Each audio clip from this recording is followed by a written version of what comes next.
इस क्वेश्चन में आपसे पूछा गया है, प्रश्न नंबर 8 है ये, और सोवियत संघ के विघटन के इन्हीं 4 परिणामों की व्याख्या कीजिए। इससे पहले वाले जितना भी है उसमें हमने इसे इस चैप्टर से रिलेटेड 2-2 मार्क्स के जितने भी क्वेश्चन बन सकते हैं वो सारे के सारे हमने डिस्कस कर लिए। अब ये 4 मार्क्स के जो क्वेश्चन बनेंगे और उसके बाद 6 मार्क्स के। 4 मार्क्स में ज्यादातर 3-4 चीजें ही पूछता है, या तो सोवियत संघ का विघटन का कारण पूछेगा, या सोवियत संघ के विघटन के परिणाम पूछेगा, शॉक थेरेपी पूछेगा, या फिर आपसे क्वेश्चन पूछेगा कि भारत और रूस के संबंध बताइए। या फिर एक क्वेश्चन और आ सकता है, सोवियत व्यवस्था क्या थी, इससे जुड़े हुए केवल यही क्वेश्चन पूछता है। तो इस वाले क्वेश्चन में आपसे क्या पूछा गया है, सोवियत संघ का जो विघटन हुआ उसका क्या क्या परिणाम निकला। आपसे परिणाम शब्द ना पूछकर वो यहाँ पर प्रभाव भी अगर लिखता है तो भी आपको परेशान होने की जरूरत नहीं है, आप ये इसमें लिख सकते हो। पहला पॉइंट, क्या प्रभाव पड़ा सोवियत संघ का जैसे ही विघटन हो गया, पतन हो गया, उसके बाद हम देखते हैं कि शीत युद्ध का दौर चल रहा था। शीत युद्ध का दौर चल रहा था, या फिर हम कहें शीत युद्ध का दौर 1945 से लेकर 1991 तक चल रहा था ना। तो इस बीच में जो दो ध्रुवीय विश्व चल रहा था, दो ध्रुवीय विश्व चल रहा था, वो दो ध्रुवीय विश्व समाप्त हो गया, क्योंकि सोवियत संघ का 1991 में विघटन हो गया। तो अमेरिका एकमात्र शक्ति बनकर उभरा, और हम ये कह सकते हैं शीत युद्ध क्या हो गया, समाप्त हो गया। फर्स्ट पॉइंट क्लियर है। सेकंड पॉइंट, दूसरा परिणाम क्या निकला, तो सोवियत संघ का पतन। जैसे ही सोवियत संघ का पतन हुआ तो खतरनाक परमाणु हथियारों की होड़ समाप्त हो गई। आप लोगों को लास्ट क्लास में मैंने ये भी बताया था कि जब शीत युद्ध का दौर चला 1945 से लेकर 1991 के बीच में, तो आप सभी को पता है दूसरे विश्व युद्ध में अमेरिका ने तो 1942 में ही अपना परमाणु बम बना लिया था, लेकिन सोवियत संघ ने क्या किया, 1949 में अपना परमाणु बम बनाया, और दोनों देशों के बीच में एक होड़ मच गई। पहले अमेरिका कोई परमाणु परीक्षण करता तो उसी तरीके का सोवियत संघ भी करता, दोनों के बीच में बहुत सारा परमाणु बम दोनों ने बनाया। हथियारों की होड़ बहुत ज्यादा हो रही थी शीत युद्ध के काल में, क्योंकि आपको पता है शीत युद्ध के काल में वास्तव में दोनों देशों के बीच में कोई लड़ाई नहीं हुई, युद्ध जैसी स्थिति थी, और उसमें बेसिकली क्योंकि दोनों देश आपस में लड़ ही नहीं रहे थे, जिससे डायरेक्टली क्लियर हो जाए कि हाँ भाई कौन ताकतवर है कौन नहीं, तो दोनों एक दूसरे से ताकतवर बनने की कोशिश कर रहे थे।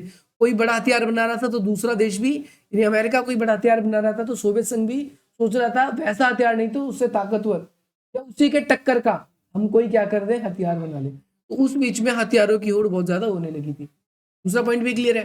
तीसरा पॉइंट आप सभी के लिए कि भाई पूंजीवादी अर्थव्यवस्था जो है उसका प्रभाव पहले से ज्यादा बढ़ गया, क्योंकि हमने देखा 1991 में क्या हुआ, सोवियत संघ का विघटन हो गया, समाजवादी व्यवस्था खत्म हो गई, और जब समाजवादी व्यवस्था खत्म हो गई तो अमेरिका की व्यवस्था पूरे विश्व में क्या होने लगी, फैलने लगी।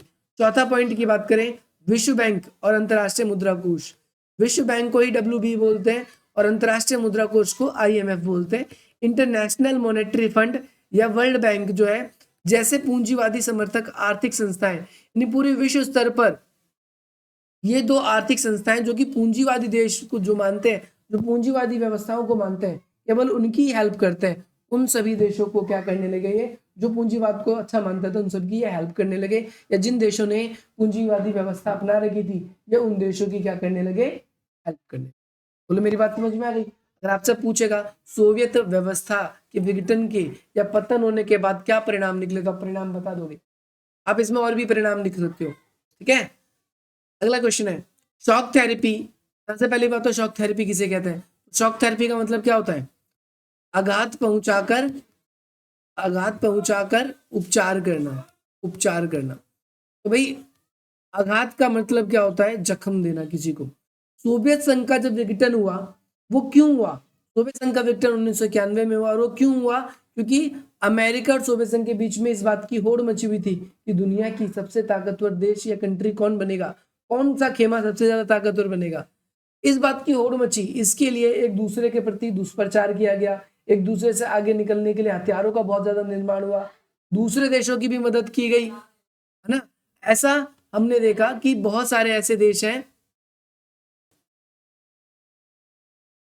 इसमें। 1991 में जब सोवियत संघ का क्या हुआ, विघटन हुआ, तो विघटन क्यों हुआ, क्योंकि अमेरिका और सोवियत संघ के बीच में तो होड़ थी कौन दुनिया का सबसे ताकतवर बनेगा, देश बनेगा।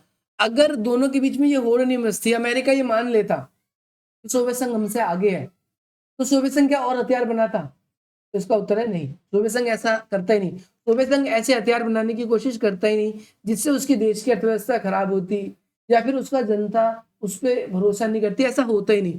तो शॉक थेरेपी यानी ये जो आघात मिला था, सोवियत संघ का जो विघटन हुआ, उसको जो आघात मिला, ये आघात आखिर दिया किसने था? ये आघात हुआ किसकी वजह से? उसे चोट जो पहुंची वो किसकी वजह से पहुंची? वो अमेरिका की वजह से पहुंची।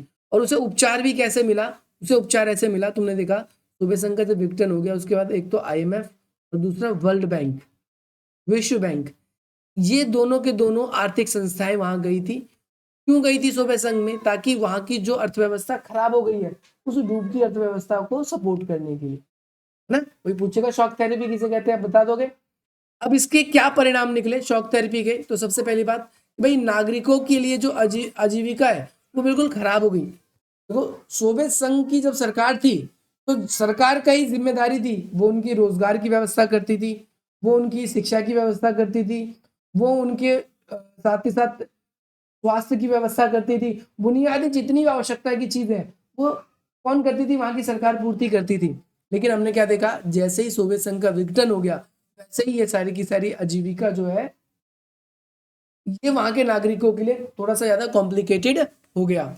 इसके साथ साथ हम देखते हैं शॉक थेरेपी के कारण ही रूस की जो मुद्रा थी रूबल, उसमें काफी अवमूल्य हो गया। अवमूल्य का होने का मतलब होता है इसमें गिरावट आना। जो करंट, जैसे आज के जमाने में हम बात करते हैं भारत का जो रुपया है उसकी वैल्यू देखो कितनी ज्यादा गिर गई कि $80 से भी, मतलब 80 रुपए जब बनेंगे ना तब जाकर वो $1 के बराबर हो पाएगा। तो भारत की मुद्रा का वो मूल्य जैसे भी हो रहा है, भारत की अर्थव्यवस्था खराब हो रही है, ऐसी जो रूस की करेंसी रूबल या सोवियत संघ की करेंसी रूबल थी उसका वो मूल्य हुआ।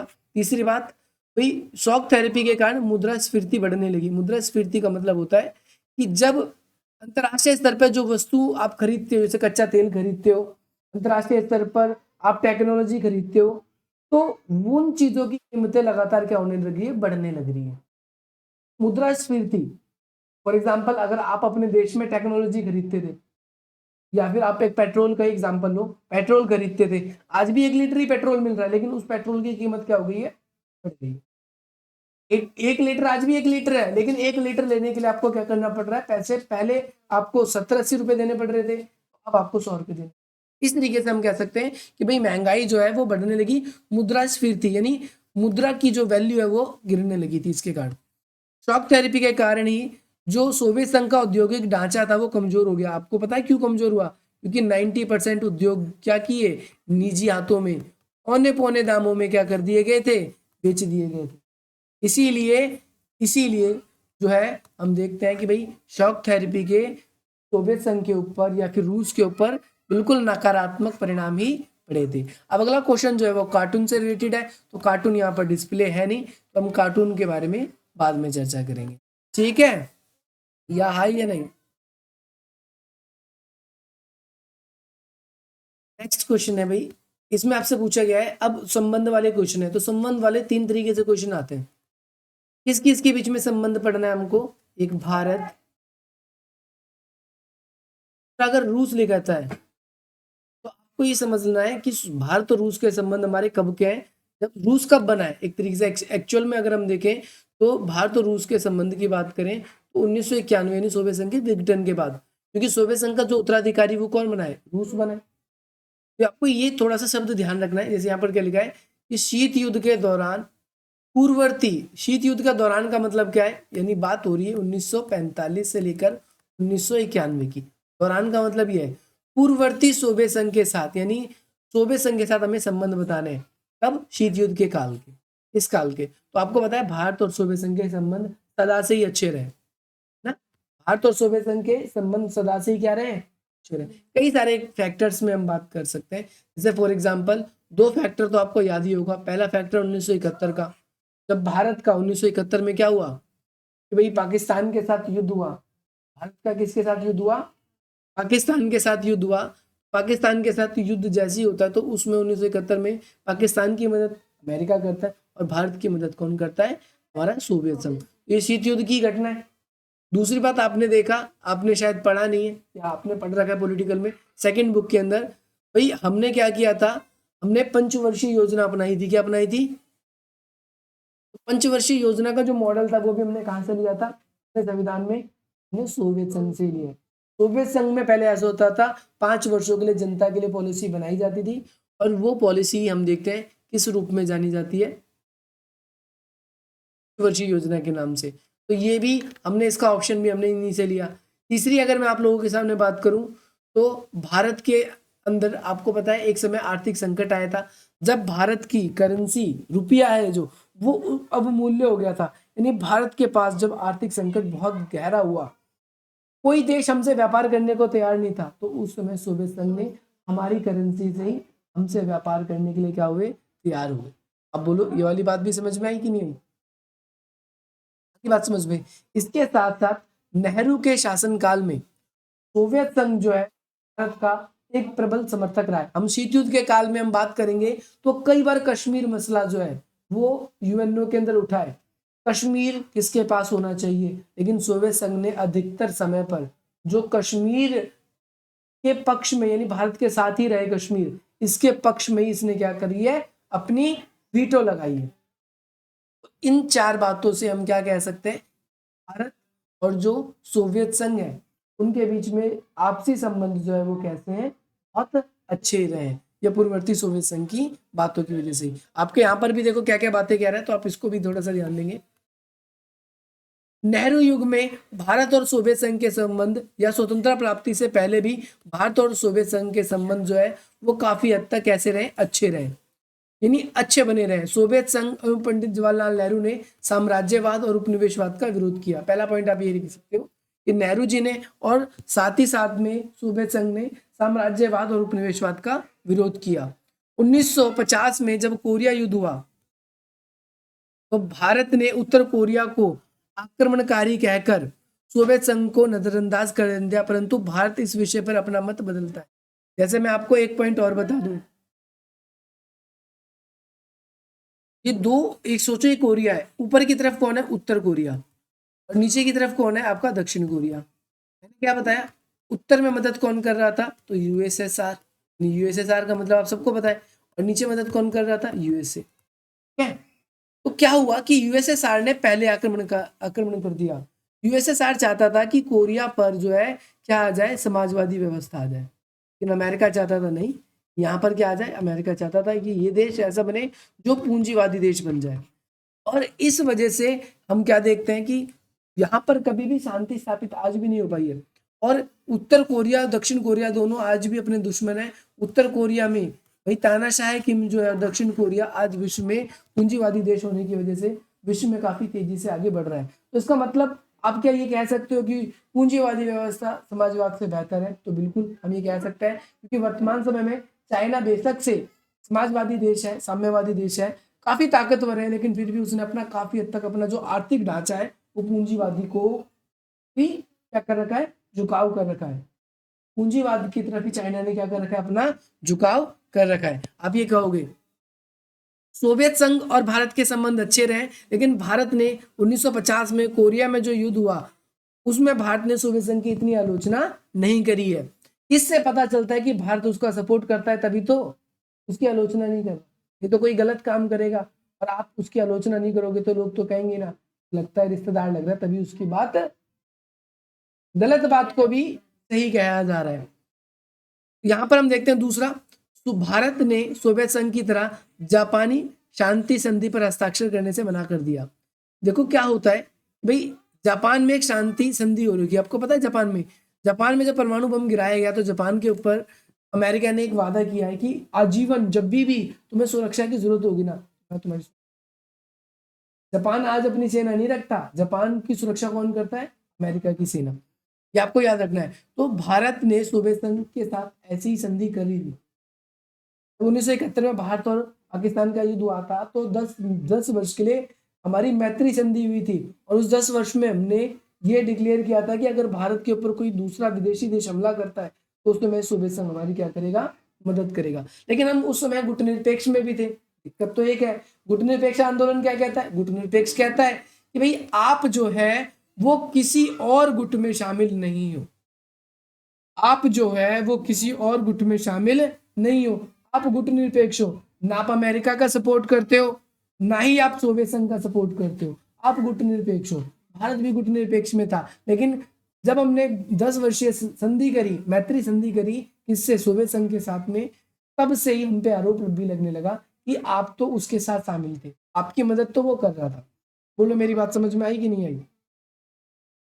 इसके साथ साथ 1955 में कब भाई पंडित जवाहरलाल नेहरू ने सोवियत संघ की यात्रा की। इस यात्रा के दौरान दोनों देशों ने पंचशील सिद्धांतों पर विश्वास प्रकट किया और सोवियत संघ के नेता ना, एक नेता का नाम है आपका बुल्गेनिनी, और खुरुश्चेव ने भारत की यात्रा की। दोनों ओर से संबंध मधुर हो गए, यानी अब सोवियत संघ के जो महासचिव थे निकिता खुरुश्चेव, उन्होंने भारत की यात्रा की, भारत के भी जो नेता थे वो भी गए वहां पर, और इससे दोनों देशों के जो संबंध है वो क्या हो गए, अच्छे हो गए। 1965 में आपको पता है भारत और पाकिस्तान के बीच में क्या हुआ था, एक युद्ध हुआ था जिसमें लाल बहादुर शास्त्री जी हमारे पीएम थे, और उसमें हमने लाहौर भी कब्जा लिया था। क्या कब्जा लिया था? और लेकिन हमें लाहौर क्या करना पड़ा, देना पड़ा। क्यों देना पड़ा? अब भाई आपको पता है 1965 के बाद में एक युद्ध समझौता भी हुआ था 1966 में, जिसे बोलते हैं हम ताशकंद समझौता। याद है आप लोगों को? इस ताशकंद समझौते पर किसने हस्ताक्षर करवाए? यानी हम कह सकते हैं 1965 के युद्ध के बाद में जो शांति स्थापित हुई भारत और पाकिस्तान के बीच में, उस शांति को स्थापित करवाने में सोवियत संघ की मुख्य भूमिका। ताशकंद नाम की जगह पर ही हस्ताक्षर हुए थे, इसीलिए इसे ताशकंद समझौता भी कह देते हैं। और युद्ध वाली बात तो मैंने आपको कह ही दी। अब बताओ अगर ये 6 नंबर में भी आएगा तो अब आप इजीली इसको कर पाओगे कि नहीं कर पाओगे? कर पाओगे ना? कर लोगे पक्की बात? अगला क्वेश्चन बताएं। अब आपको इसमें बताना है साम्यवादी रूस और भारत के बदलते संबंधों का विश्लेषण। यानी रूस अब बन गया, यानी अब हम ऐसे संबंधों की बदलते संबंध, 1991 के बाद में रूस से हमारे संबंध बदल रहे हैं। देखो 1991 में 2 घटना घटती है। पहला सोवियत संघ का विघटन होता है। 1991 में भारत ने एक नीति अपनाई थी जिसे बोलते हैं एलपीजी मॉडल, लिबरलाइजेशन, पी से प्राइवेटाइजेशन और जी से ग्लोबलाइजेशन। हमने क्या कर ली, उदारीकरण की नीति अपनाई। इसकी नीति अपनाई देखो उदारीकरण होता है एल से, पी से प्राइवेटाइजेशन, इसका मतलब होता है निजीकरण, और ग्लोबलाइजेशन का मतलब क्या है, भारत ने एलपीजी मॉडल को अपनाया, और भारत ने जैसे ही क्या किया, एलपीजी मॉडल को अपनाया, वैसे ही हम देखते हैं भारत और जो रूस है उसके संबंध में थोड़ी सी 1990 के दशक में आप सभी को पता है सोवियत संघ के पहले राष्ट्रपति याद है आप?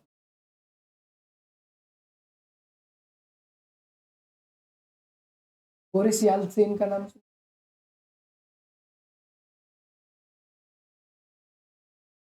आप लोगों को बताता भी हूँ। तो भाई अब 1991 में जब सोवियत संघ का विघटन हो गया तो वहां के जब नए राष्ट्रपति बनते हैं रूस के, तो उन्होंने, उनका पता है क्या कहना था? उनका कहना था कि हमें भारत से अपने संबंध तोड़ लेने चाहिए,